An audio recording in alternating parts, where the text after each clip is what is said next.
আসসালামু আলাইকুম দর্শক, আমি এই মুহূর্তে বসে আছি মাঝিহাট কুন্টিয়াস্যার গোয়ালপাড়া গোরস্থান ঈদগাহ ময়দানে। আসলে একটা কথা না বললেই নয়,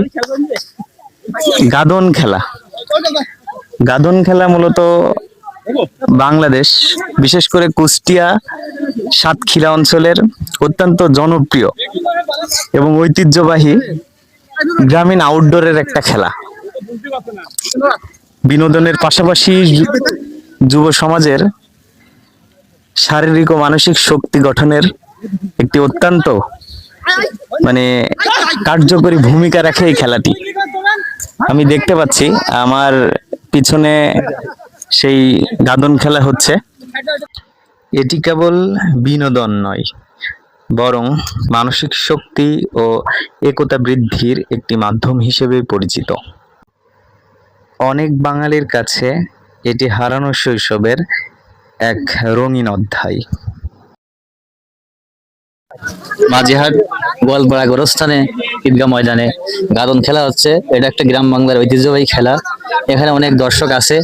আসলে কেমন লাগছে খেলাটা? খেলা খুব সুন্দর আছে, পরিবেশ ভালো, খুব সুন্দর খেলা আছে। খেলা কি খেলা অনেক জায়গাতে খেলা হ্যাঁ খেলা অনেক জায়গাতে আসছে, প্লেয়ার খেলা খেলছে, খেলা আসছে জনগণ বাইরেতে আসছে, চুয়াডাঙ্গা খেলা খেলতে আসছে। কেন দেখতে শুনলাম নাকি এখানে একটা টুর্নামেন্ট হবে, আসলে এটা কতটুকু সত্য? এটা সত্য খেলা হবে, কিন্তু খেলা ছাড়িয়েছে এখনো প্লেয়ার পৌঁছেনি।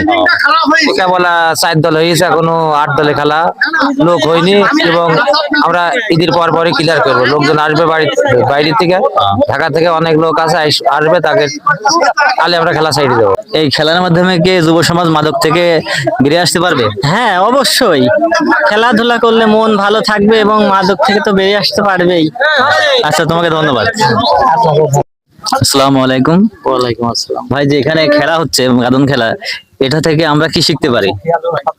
আসলে এই খেলাধুলা আমাদের গ্রাম থেকে বিলুপ্তর পথে, ঠিক আছে। যুব সমাজ একত্রে খেলাধুলা করছে, এতে মন মানসিকতা ভালো থাকে, মাদক থেকে মুক্ত থাকা যায়, যুব সমাজ ভালো থাকে। আর সবচেয়ে বড় কথা হলো সবাই গ্রামের সবাই বড় ভাই ছোট ভাই সবাই একত্রে খেলাধুলা করছে, এটা আনন্দের বিষয়, ঠিক আছে। খেলাধুলা করলে সবাই মিল মহব্বতে থাকে, ভালো লাগে। তাহলে গাদন খেলা একটা বিলুপ্ত পথের খেলা, এটা আবার যুব সমাজ পুনরায় ফিরিয়ে নিয়ে আসছে, এটা দেখে আসলে খুব ভালো লাগছে এবং আমরা দর্শকরা খেলা দেখে খুব আনন্দিত। আপনি কি খেলছেন এবছরে? ভাই আমি খেলে আমার থোড়া সেই ব্যথা, এই জন্য আমি আজকে ইনজুরিতে আছি, রেস্টে আছি। আমি খেলা দেখলেই তো মন চাই খেলতে, ঠিক আছে, কিন্তু